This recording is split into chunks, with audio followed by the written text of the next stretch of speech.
Ito ang balita ngayon trending at pinag-uusapan sa mundo ng social media. So nanawagan na nga po si Senator Amy Marcos na muling buksan ang Blue Ribbon Committee para maimbestigahan at matukoy ang mga kawatan sa gobyerno na tila pinagtatakpan ng di umano'y mga aso katulad na lamang ni Tito Sotto at itong si Pinky Lacson.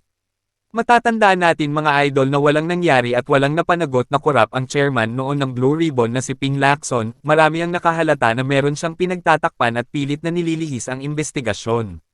Gayon din ay matagal nang itinigil ang hearing sa Blue Ribbon kaya naman kumbinsido ang karamihan na protector itong si Ping Lacson.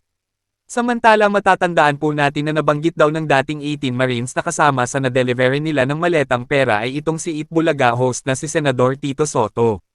Malawak ang korupsyon sa bansa at malaking pangalan ng mga politiko ang sangkot kaya ito marahil ang dahilan kung bakit ayaw di umano na tambukan ni Lacson at Sotto ang mastermind sa flood control. Ngunit heto na nga po at magkakaalaman na dahil muling bubuksan ang Blue Ribbon Committee, heto po mga idol at panoorin natin ang full video at kung mahilig ka sa politika ay huwag mong kalimutan na mag-subscribe. Amy Marcos nanawagan na po sa ating Senate President Alan Peter Cayetano na muling buksan ang Blue Ribbon Committee para po mabulgar na itong mga magnanakaw sa flood control. Ping Lacson. Sinabi po ni Lacson na kaya po sila may pagtatangkang napasama pa po yung drama di umano ni Pia Cayetano dahil sa drama na yan ay muling nagtatangka ang minority na muling makuha ang senatorial Senate presidency. Grabe, no? Tawag po nila yung breakdown ng sama ng loob ni Pia Cayetano ay drama lang. Ibang klase na rin talaga to si Ping Lacson. Iba ka talaga, Ping. Iba ka sa lahat. Pag-usapan na po natin ang dapat pag-usapan. Siyempre, simulan muna natin yan sa mga pasakaling balita. Ito po ang mga pasakali. Alam po ninyo sa lahat po na nagsasabi na si Senator Bato de la Rosa ay umiiwas sa batas, no? Tumatakas sa batas. Sige po, hamon ko po sa inyo, lahat po na nagmamagaling, hanapan niyo po sila. Sila Laila de Lima, Shell Jokno, panay mga abogado itong mga to. Yan lahat po na nagsasalita ng ginagawa raw po ni Senator Bato ay pagtakas sa batas. Magbasa po. Sabihin nyo sa kanila, ito ang hamon nyo. Magbasa kayo ng Saligang Batas ng Pilipinas. Philippine Constitution. Basahin nyo ron. Kung saan po nakalagay na yung warrant of arrest ng ICC ay hindi na po kinakailangan na dumaan sa local court at manghuhuli na sila. Basahin nyo po. Kung wala po sa, kahit po hindi po sa Saligang Batas, kahit po sa anumang batas na meron tayo sa Pilipinas, basahin nyo po na pag nag-issue po ng warrant of arrest ang isang dayuhang korte o international court katulad ng ICC ay pwedeng ipatupad sa Pilipinas nang walang kaakibat o walang katambal o walang o hindi pinadaan sa local court. Yan po ang sinasabi nila ngayon. Huhulihin nila si Senator Bato dahil po sa visa ng warrant of arrest ng ICC. Kasi po hindi po tayo sakop ng ICC. Uulitin po natin pero paulit-ulit po nilang sinasabi na si Senator Bato ay tumatakas sa batas. Pakibasa po. Asang probisyon ng Constitution natin nakalagay na pag ang ICC nag-issue ng warrant, dapat sumunod ang kapulisan, ang NBI, ang DOJ, pati po ang AFP. Ipinapanawagan ni Lacson.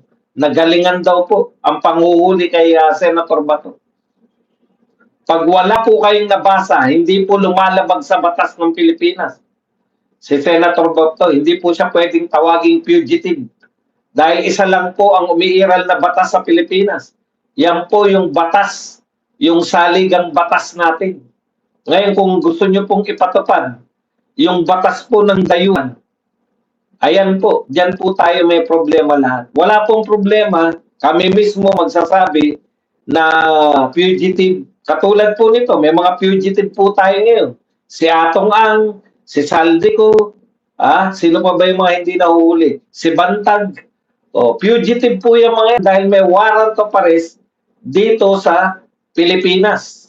Matatawag po silang fugitive. Pero ang isang senador na katulad ni Bato de la Rosa na wala pong warrant of arrest dito po sa Pilipinas, hindi po namin kinikilala na siya po ay fugitive. Okay. Kahapon po, May 23, 2016, dineklara po ni Tatay Digong, eto, nanalo na siya nito. Hindi pa siya nanunumpa ng presidente, pero una niya pong mga sinabi, nung nanalo siya, deklarado na kasi may 11 siya nanalo. Ilang araw pagkatapos niyang manalo, sabi po ni Tatay Digong nung May 23, 2016, I will allow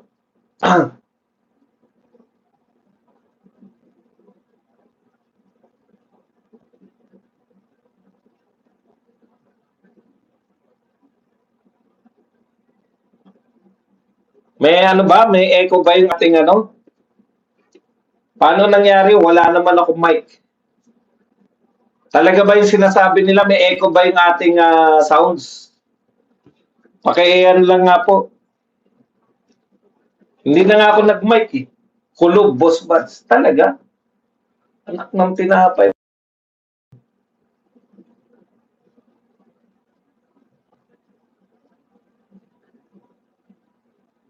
One lang po kayo. Mag-one lang.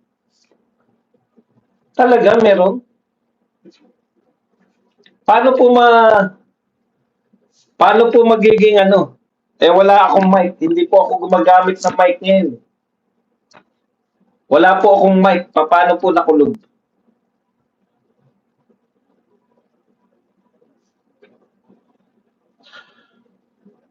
Garalgal ba? Ano ba? Nagtagumpay naman yung mga nagtagumpay na naman po yung mga tugmolis.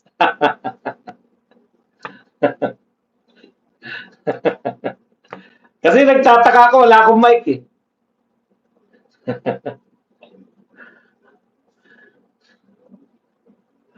Okay, punta na po tayo rito. Ngayon po, kahapon na actually, sabi po ni Tatay Digong, parang ano lang po sa history, no? I will allow the burial of Marcos in the Hero Cemetery o sa libingan ng mga bayani. Okay. Ito po, mga kapatid, kinikilala po natin to ng maganda po to dahil ilang dekada na pong namatay si dating Pangulong Marcos. No? Ilang dekada na pong naka-display dyan sa Ilocos Norte, yung bangkay ni Pangulong Marcos. Hindi raw nila ililibing kung hindi sa libingan ng mga bayani. Alam niyo po, si Tatay Digong po, no? Yung talagang maano siya sa batas. Bakit po hindi pinalibing yan ng mga nauna? Okay na kung nga masyado kayong perfectionist. Ako nga titignan ko nga talaga kung totoo. Okay. Okay na po yan. Kasi wala po akong mic eh. Ano i-adjust ko? Hindi po ako nagmamic na. Matagal na po ako hindi nagmamic. Nakita niyo, wala akong sabit. Wala tayong mikropono dahil nga po sa kaangal ng mga to. Ngayon, kung pangit po talaga, okay na po yan. Wala na po ako magagawa. Wala na akong mic. Wala na ako lahat. Pinasimple ko na lang. Kung masakit pa rin po sa tenga ninyo, wala na tayong magagawa. Yan na lang po. Yan na lang po ang kaya kong gawin. Okay, balik na po tayo rito. Sa madaling salita mga kapatid, ipinaalala sa atin ng kasaysayan na minsan may panahon na talagang ang mga Marcoses po ay halos isinusuka po rito sa Pilipinas. Na yung mga Marcos po, na yung huling kahilingan na talang yumaong ama, dating Presidente Ferdinand Marcos, hindi po mapagbigyan dahil po sa takot. Dahil po sa takot yung mga Pilipino sa mga dilawan. Alam niyo naman po galit yung mga dilawan pero napaka-ironic, no? Napaka-ironic na ang kalaban ngayon ni BBM yung nagpalibing, no? Bilang ganti ni BBM. Alam niyo, galing tumanaw ng utang na loob ni BBM. Sa totoo lang po, yan po kung may tatanaw po pinakamagaling tumanaw ng utang na loob, wala pong iba kundi si BBM. Alam niyo po kung bakit? Tingnan niyo po, lahat ng nagdaang presidente mula kay Cory, FBR, IRAP, GMA, Pinoy, si Duterte, nakalimang presidente po.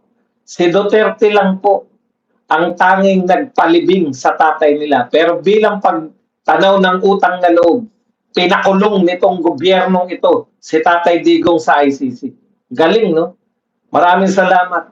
At ang napaka-ironic po dito, yung mga nagbanta po, nahuhukayin nila. Pag nalibing po sa libingan ng mga bayani, ang bangkay ni Marcos Sr., yung mga nagbanta po, nahuhukayin nila. Yung bangkay ni Marcos Sr., sila po ang kakampi ngayon ni BBM. So halatang-halata nga po mga idol na talagang protector itong si Ping Lacson at Tito Sotto, makikita natin mga idol na talagang wala silang nagawa noong sila pa ang namuno sa Blue Ribbon kundi puro lamang pagtatakip at wala man lang silang napakulong na malaking kawatan. Ano masasabi nyo dito mga idol, mag-comment lang po kayo sa ibaba at atin pong pag-usapan yan. Maraming salamat po.